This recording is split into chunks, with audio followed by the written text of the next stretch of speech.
Hey guys, so welcome back to Truth Seeker Insights. My name is Quashana, and today I am posting part 3 of my mini life series story. Now, I'll go ahead and get straight into the story. So, after returning home, I did have to re-enroll at Alabama State University because of the way I left. I ended up just leaving, basically eloping, and I didn't say anything to anybody. I turned in my dormitory keys and I was gone. So my mother and my aunt ended up having to help me re-enroll by meeting with the dean, which was actually someone that my aunt personally knew from her time being at the school. So, which of course now she's an alumni at Alabama State University. And then at that time, I was very grateful that she helped me get back re-enrolled. So I ended up staying at that school from August to December 2010, and I tried to stay focused on school. I stayed in contact with him through phone calls and emails, and we actually got a chance to spend Thanksgiving together. Now, during the winter break, I had to return home, and again, everything changed for me. I found out I was pregnant. The first person I called was my best friend. I needed to tell someone who could hold that moment with me, and I knew that she would be understanding, and I could tell her that type of information, and she would sit in the moment with me.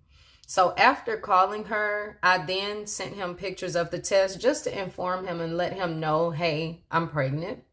Um, we immediately started planning for me to return to Virginia. I started looking into colleges near where he was stationed, and I actually reached out to Norfolk State University. They sent me an enrollment packet and information on open house dates, and I knew I was qualified based on my SAT and ACT scores. So I didn't feel like I would have a problem with, being able to qualify for their school. Now, we did talk about the fact that I didn't have a driver's license yet, and he actually agreed to help me practice driving and then to take my test once I moved there so that I would be able to get back and forth to school without him having to help me out, of course, because he had to work. Now, by January 2011, I had packed up and I moved back to Virginia, and of course, now I was pregnant. So I moved into the PPV, which of course, again, is military housing that he actually shared with a roommate. Now, the setup of the apartment had a shared living room and kitchen space, and of course, living room, which there was a balcony as well. Like if you step from the living room, you can go to the balcony. So his room was on one side, and then the roommate's was across on the other side.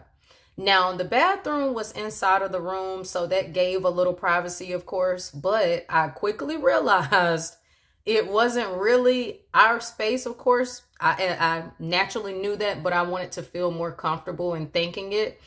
So while it was only temporary because we had already started looking at apartments together, that didn't make it feel any more like home. It still felt like I was just visiting someone else's space, waiting for the next steps. And the PPV living situation, you have to have a CAT card to be able to get in and out of the building, which he explained that only his card would allow him to get in and out of the building. And if I wanted to leave, I'd either have to ask his roommate to let me back in or wait until he got home. And then there were other people that lived inside the building. So potentially if I seen somebody, I could ask them. And the fourth option would have been I could prop the door open and, hopefully nobody closed it. But because of that, I didn't leave much at all. I mainly stayed in. Most of the days I stayed inside, either sleeping, watching TV, or sitting on the balcony waiting for him to come home. Of course, there were no friends there because I didn't know anybody. I did not have any family there. It didn't really feel like freedom because I was stuck inside of the PPV and I was pregnant at the time. So it made me feel like I was invisible in the middle of nowhere, and everything was happening so fast. Emotionally, I was overwhelmed becoming a wife and a mother in what felt like the same breath, of course. But at the time, I didn't see it as pressure. I saw it as love. And now I realize I was doing everything I could, holding things together, even when I was falling apart quietly inside. Now, that living arrangement wasn't just physically limiting, it changed how I saw myself.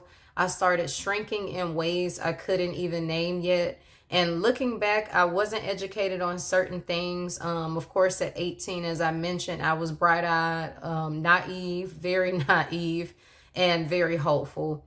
I believed in love. I thought forever meant adjusting to whatever came next, even if it meant giving up who I was becoming for someone else because of me feeling that I was in love.